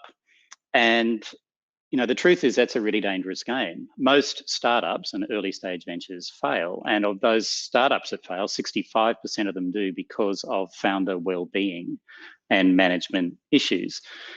So how do you succeed and manage to lead in a crazy upside down world? And how do you do that when you're doing the hardest work of your life? And how do you do that in a way that is sustainable for you and for the people around you? Well, my answer to that question is that you do it from the inside out. And what I mean by that is that the better you understand yourself, the better you're going to behave. And the better you behave, the more positive the impact and the influence you will have on the people around you. So here are 10 fundamental skills that will help you, hopefully help you accelerate along your own leadership journey. They're simple, they're easy to start using, they're super useful straight away. They work on their own, but they're also accretive. So let's talk about the first one, getting off autopilot.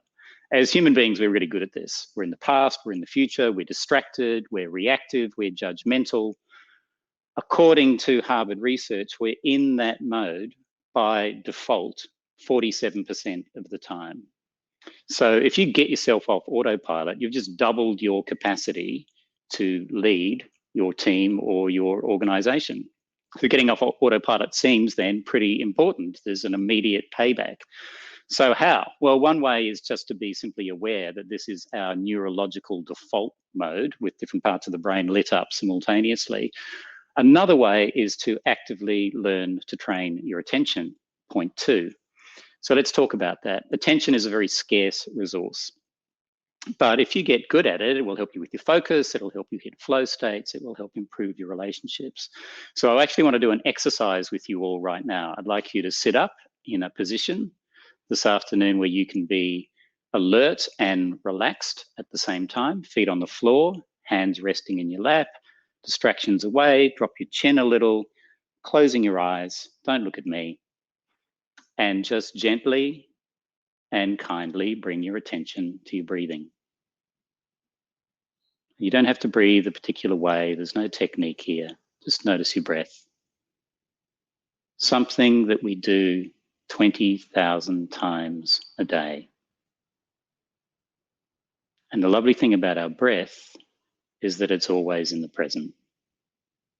It's never in the future. It's never in the past. So just noticing your breathing. And if you find yourself distracted by a thought or a feeling or a physical sensation, no worries. Just bring your attention back with that kind and curious attitude to your breath.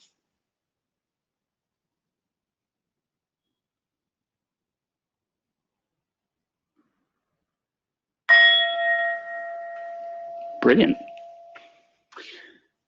Number 3, learn to listen. So great leaders are great listeners, and they're good at bringing the same quality of attention that you were just trying to marshal on your breathing into conversations with other people. So in the next conversation that you have, I would encourage you to switch off your mental chatter, or certainly try not to pay attention to it. Stop thinking about what you're going to say in a second, and actually bring your attention to what the other person is saying. And 2 things will happen. 1, you quite possibly be amazed by them. And 2, they'll quite possibly be amazed by you that you would care that much to give them that level of attention. And if you think that's a skill that doesn't really scale, then look at Amazon. So Amazon has built a massively successful business, in part through their ability to listen really carefully to customers. It's a key part of their whole customer obsession. Okay, the next one, develop your EQ.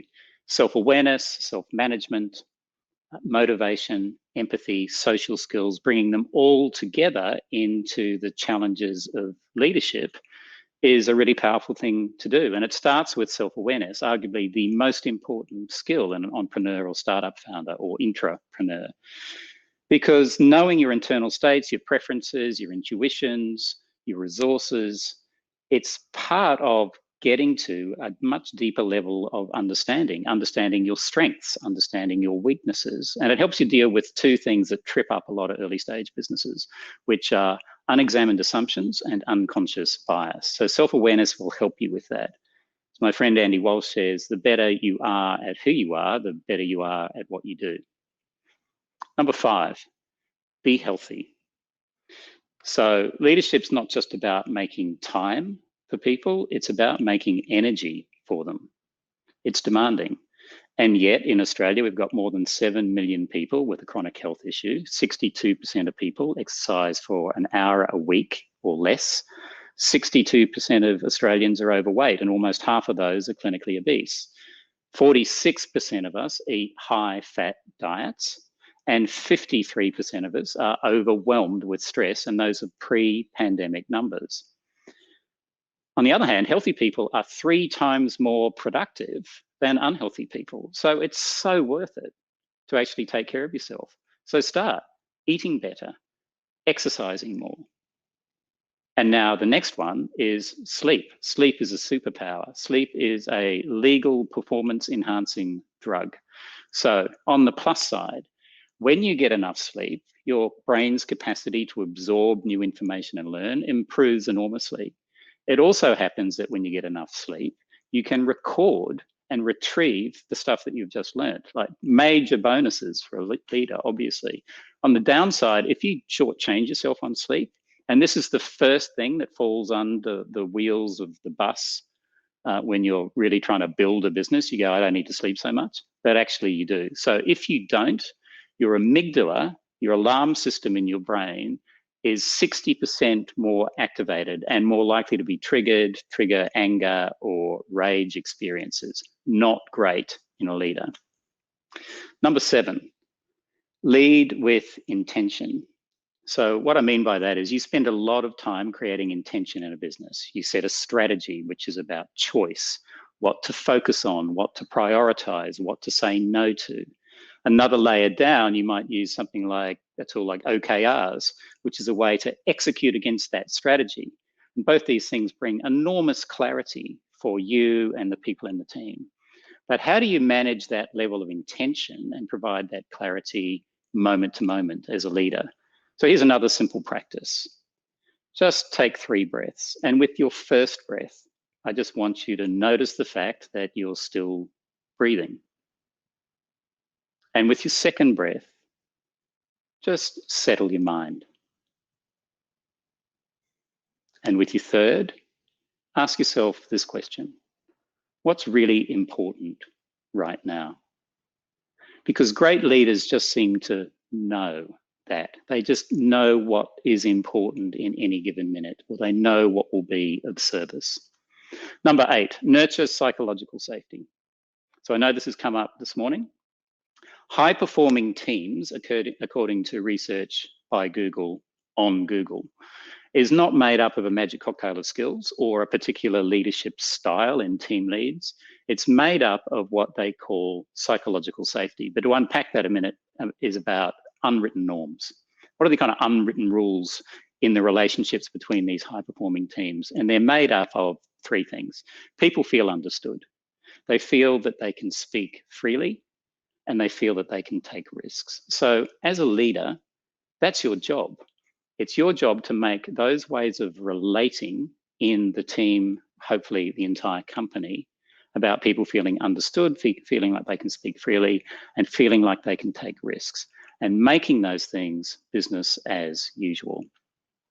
The next thing is work with the best people.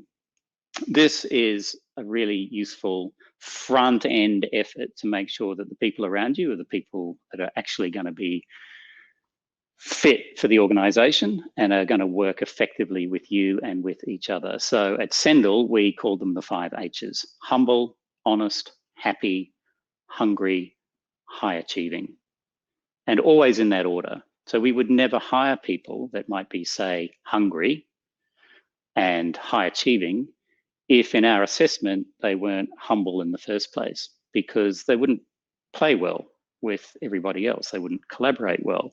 They wouldn't have maybe the requisite level of self-awareness, which was and is important to the company. And if you get those things right, because that's what best people means, you decide what best people are made of, it will help you navigate all kinds of gnarly people and leadership issues. Last one is practicing self-compassion, and this is counterintuitive to most of us because we are our own harshest critics. We beat ourselves up all the time. But actually, that's a pretty flawed approach. If what you really want to do is learn and grow and take action around mistakes and failures, then self-compassion is a proven through research, a much better strategy. Being kind to yourself is a highly effective way to learn and grow and take action to improve yourself. So why does this matter so much in the world that we're living in now? Well, there's no overnight success. Not in business, not in sport, not in the arts. It's a long road. If you want to win a medal at the Olympics as an Australian athlete, your chances improve significantly if you can get to your 3rd Olympics. So you've got to get to an elite level and stay there for at least 12 years in order for you to improve your chances. It's pretty much the same in business. It's a long road, and you're going to have to perform at a very high level for a long period of time. So take this idea of self-compassion and actually give it a go. Better yet, model this behavior with your team and discuss why it's so important and why it matters. So those are 10 things, but I'm going to give you one more. Here's the 11th. None of these things work. None of these things will have an impact on you and your leadership and your team if you don't practice them. And intention and behavior correlate at 0.3, which means they don't correlate. So if you're on this call and you go, hey, I might try that, don't might try it, do it, practice. And with practice, you'll become better at it, it'll become a habit, and everyone around you, because you're a leader, will be the beneficiary. Any questions, hit me up on LinkedIn. I'm easy to find. thank you for your time and your attention. It's been a pleasure. Thank you, Craig. I feel calmer already.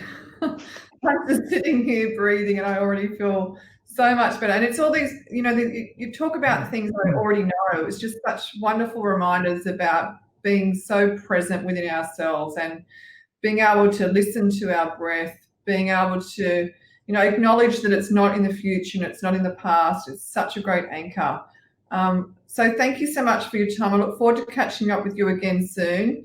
You've definitely made me out this afternoon. So kudos to you for that. I'll talk to you again real soon. All right.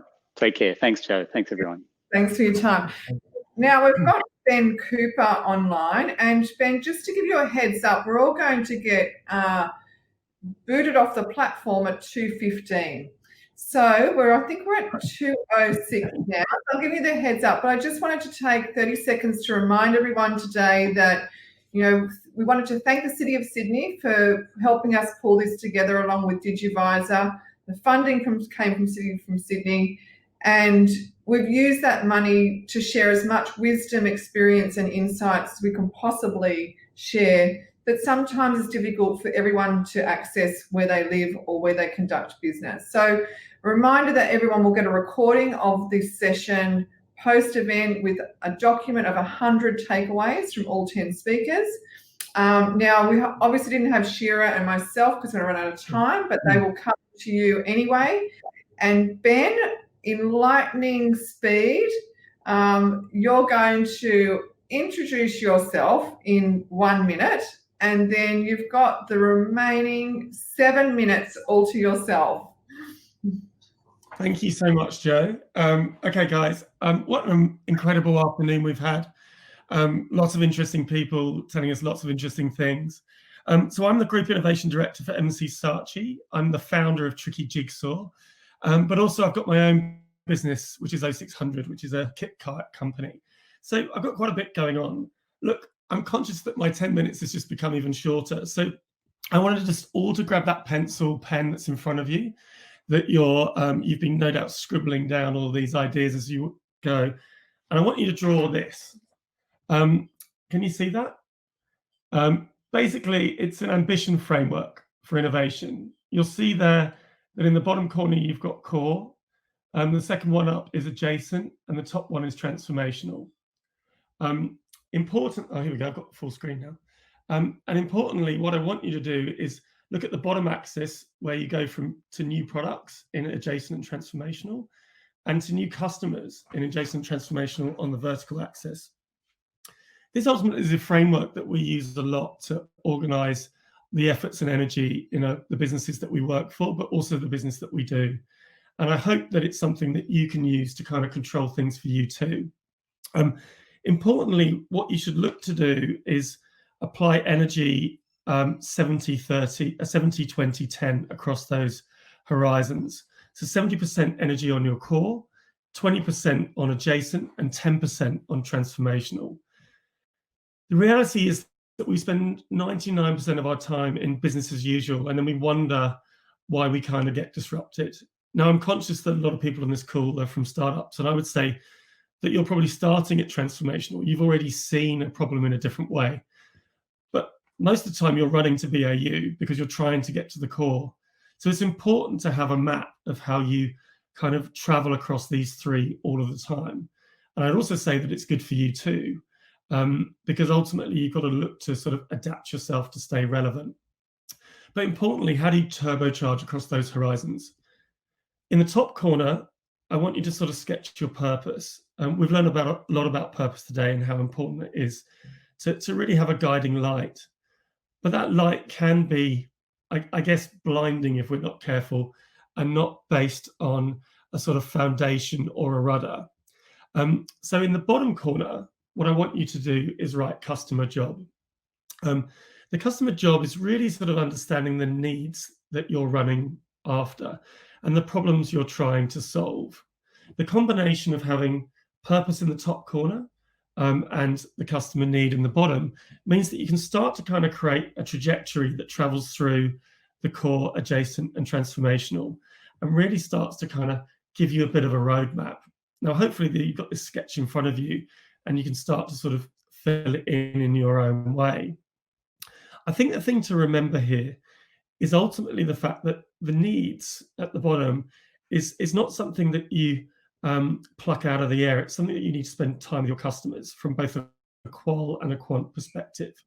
There's a great quote from Theodore Levitt, the Harvard professor, who talks about people don't want a quarter-inch drill, they want a quarter-inch hole. Now, obviously, I think some of you have probably heard that before, but it's a really important mind shift from solution first to needs first and really understanding that customer job. And the thing is, if you drill down further, excuse the pun, into the whole, you start to understand that your customers or your users potentially just want to hang a picture. And when you get to that, it breaks out new opportunity and you start to see things like 3M strips and hooks that you can clip to the wall, etc. So you can see how you can start to reach to these new opportunities and you break outside your core and you go into adjacent spaces by purely and truly understanding those customers that you're trying to solve problems for. Because if you understand those needs, the technologies and the opportunities that we have become infinitely more simple to apply. Whereas if we run at the technology, we're often baffled by trying to make it fit a market, when in fact, if we meet the human first, we can usually grow exponentially from there. I've got 4 minutes. So the Kodak example, I think, is a really classic one, and I'm using it as a metaphor because there's a level of familiarity around it. But that was a business that thought they were in the jobs of really film, but really their job to me, and I believe to you, was looking after our memories. I don't think they ever realized that. And this was really, really where a lot of, I suppose, their troubles kind of came about, was the fact that they failed to recognize that they're in the business of memories. Equally, we've seen taxi firms forget that they're in the service of driving us from A to B. The fact that actually we want to get there safely and calmly, and we want to be picked up at the right time. It wasn't that long ago that in Sydney, you couldn't even get a ride at 3 o'clock in the afternoon. So when something like Uber comes in and seizes the opportunity of what a smartphone allows us to do, which is tell us where, share with the world where we are so that a car can actually find us, suddenly it just feels like they're solving our problems so much better. So it's really powerful in truly understanding that need, because you have infinite opportunity to solve those problems. So in wrapping up, what I would say is that you've now got a diagram in front of you. You can see and plot where your core business is, your adjacent is, and your transformational. And ultimately, with your purpose and your needs, you can start to see the trajectory that you can form. So I'd ask you to be brave with that, to push yourself forwards, to drive harder and faster in that regard. But do it for yourself as well as the business that lives around you, because change is something you can drive. And if you can start to see it every day, you can push things forward. So thank you for your time. Thank you for all the energy that everyone's given us today. It's been really special to be part of this. And I hope I've given you enough insight in the short time that we've had to help you move things forward. Thank you so much, Ben. I love the angle that you're coming with at, and it's something that's very close to my heart and always has been, is that my head and my heart have to work together with a very strong sense of purpose. But moving that into a business environment sometimes can be really tricky, but I think you've given me some wonderful insights of how to do that. We're at 2:14. You're absolutely great way to round up our 2 hours, 100 speakers, 100 minutes, 100 takeaways. As I said, everyone will receive a copy of the webinar post-event and an email sharing all those 100 takeaways and how to be in touch with Inspiring Rare Birds, as well as some offers from our speakers today. So I hope you all have a wonderful afternoon. Ben, thanks again so much for hanging in there and waiting on there to talk for us. And I really look forward to seeing you again and talking with you soon. Thanks. And hit me up on LinkedIn, people, if you want. Thank you so much. Take care. We've just heard from Ben Cooper, Tricky Jigsaw. Terrific talk about aligning purpose to drive progress. I'm really pleased to deliver the last talk today, and Like I've said to all the speakers, it's over to them for their 10 minutes. Well, it's now over to me for my 10 minutes. And what I'm going to talk to you about today is resilience and a growth mindset.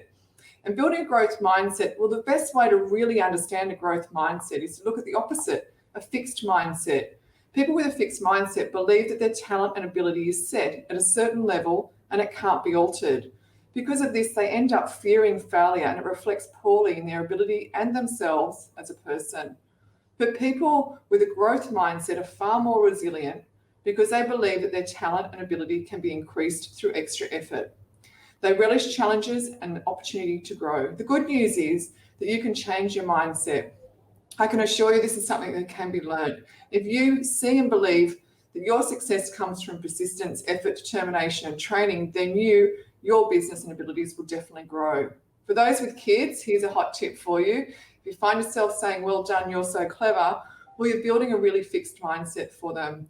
Pivot instead to praising their effort, and you'll set them up for a more rewarding life and a more rewarding future for themselves. Now, failure is data. With a growth mindset, you're able to look objectively at what could have been done better to achieve desired outcome. It is not a personal failure, but a failure of the process. Repeat, it is not a personal failure, a failure of a process. And that's something that can be improved upon through experimenting, training, collaboration, and a number of things. The point is to learn, adapt, and to grow. There's a big difference between judging and evaluating, and it's no surprise which one leads to growth. Resilience. Well, we've all been building a lot of resilience over the last few months. And so you can see that as well as business growth, another knock-on effect to a growth mindset is really resilience. You actually start to enjoy testing and trying new things, evaluating outcomes and making improvements. It's not only the fear, but even the idea of failure can actually completely disappear through resilience. One thing I share with my team all the time and emphasize is progress over perfection. You don't need to have all the pieces of the puzzle to make a start. And products and processes evolve over time, as do customer needs and market fits. Everything is always changing. There can never be a perfect fit. When trying something new, you might not get it right the first time, but chances are you will test and tweak for a while until everything aligns perfectly. Well, kind of perfectly, because we don't think there is a perfect. So let's begin. That's where you have to start. The important thing is here, and I say this to my team also all the time, it's procrastination that kills progress. So keep moving forward, making decisions, progressing, and don't seek perfection in that process. Now, the entrepreneurial mindset is a really wonderful tool to have in your kit. And if you want to take things a step further, you need to reap massive rewards in business, whether you're a startup founder, a small business owner, a director or a leader of a large company. But you can do that by adapting an entrepreneurial mindset. It's kind of like a muscle. You have to use it to help it grow. But what is it and really how does it help? Well, this mindset introduces innovation, creative problem solving, strategic thinking, collaboration, curiosity, resilience, and a lot more. And if you align this with your purpose, as Ben Cooper so rightly pointed out, the impact can be absolutely enormous. With an entrepreneurial mindset, the individual is constantly revolving through this process of ask, try, do, and reflect. And I also add on to that repeat. So you ask questions, you have to find the right answers. You try things to see if they work. Once you find what works, you do it, and then you reflect on how it worked or didn't work, and then rinse and repeat. The good news is that this can all be learned as well. I know this because along with my former program director of entrepreneurship and innovation at the University of Sydney, the late Dr. Richard Seymour, I developed a program that teaches an entrepreneurial mindset based on learning in action, learning by doing. And it's currently being taught in curriculum to students in Year 9 all over the countryside who are looking at solving some actual local community or industry problems through creating and then pitching a business idea. So if young people can learn this, I'm really sure that anyone can. We also set them up with mentors from local businesses and community to help them see the opportunities available to them beyond school and to see that entrepreneurship is actually a valid career and pathway in life. I also know, because I'm from experience, that being able to learn from someone who has already walked the pathway is the most valuable thing in business. And this is a really important part of my presentation. It's called Get a Sherpa. I know that without doubt, I would not be where I am today without my mentor and mentors. The longest one has been with me for the last 13 years. And over the period of the last 15 years, when I've been building and growing companies, I've always pulled people into that journey with me. Business can be really tough. Passion and determination provide the fuel when you're launching and building a new business. But as you already know, the road is rarely smooth. There's always a bump or a rock on the road. And before you know it, the weather's set in, the signs are in a different language, and then the bridge collapses in front of you. Well, welcome to 2020. I'm sure a lot of people have experienced that already. A mentor is really like a Sherpa. They're a navigator.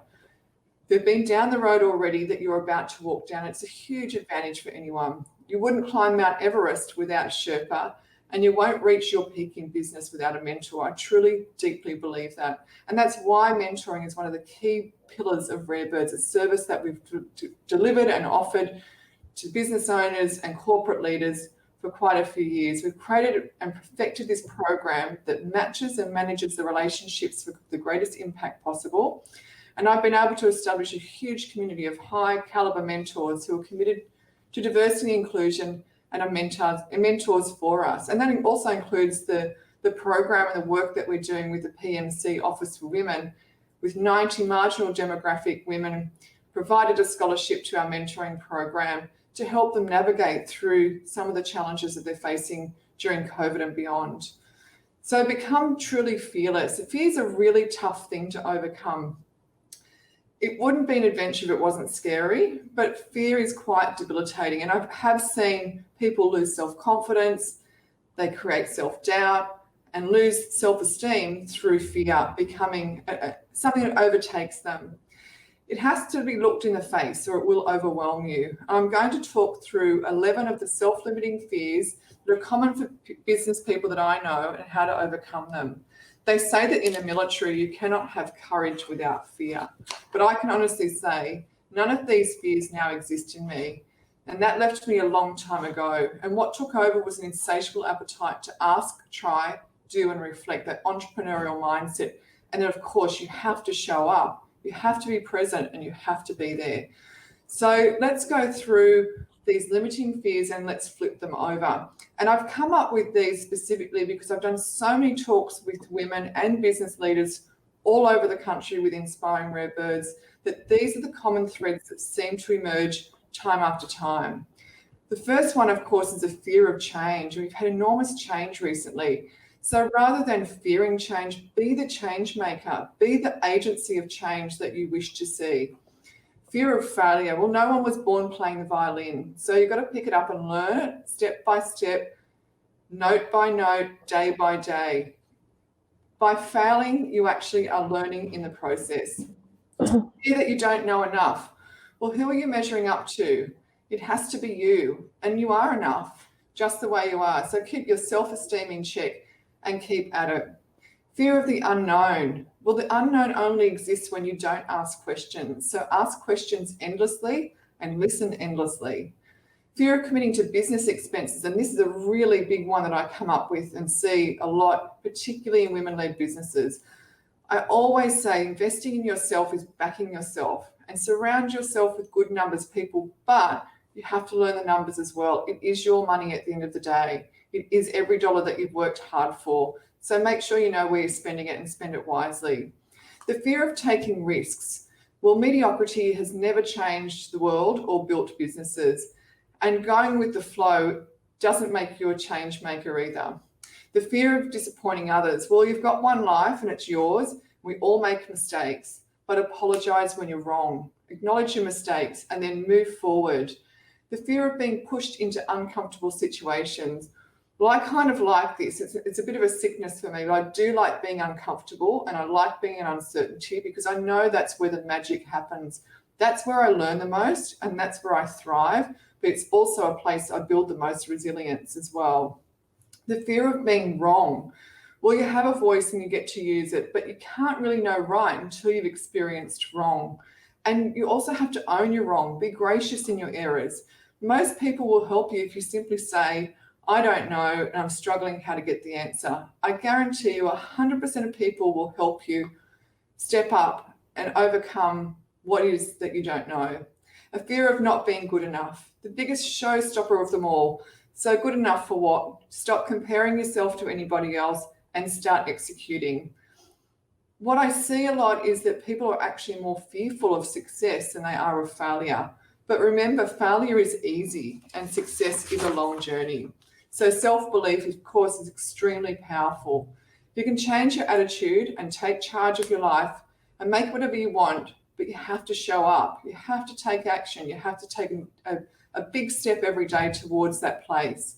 I'd like to encourage everyone here today to take action in some way, to innovate and grow their businesses. There have been so many gold nuggets of practical wisdom shared, and I now encourage you to value progress over perfection. Seek out your mentors. Of course, come to Inspiring Rare Birds. We've got a great cohort of mentors ready to go. Flip the fear of failure, embrace a growth mindset, and ask, try, do, and reflect to develop that entrepreneurial mindset, and then just go for it. There is so much opportunity in the market at the moment. You just have to have the right glasses to see it. Now that's all that we have time for today. We've pulled this summit together in lightning speed. So thanks again to the City of Sydney for their funding. We've used the money wisely to bring these 10 incredible speakers, to you virtually. And we've also been able to share so much wisdom, so much experience, and so many insights. And I can honestly say I have learnt so much today just in this last 100 minutes of talks. It's been energizing, it's valuable, and a big thanks also to our speakers, Emma Rosso, Yanni Bertstein, Jordan Lewis, Greta Addison, Craig Davis, Sonia Nazarian, Ben Chong, Ben Cooper, and again, the City of Sydney for their support. So keep an eye on your inbox for your virtual goodie bag, insights and takeaways. And there'll also be a link to this video of our inaugural Growth Times Innovation Summit. If you'd like more information about Inspiring Rare Birds, just tap me a note at jo.burston@inspiringrarebirds.com, and please feel free to connect with me on LinkedIn as well. I'd love to hear your feedback. I'd love to see what you think of today's summit, so we can go ahead and do some more for you in the future.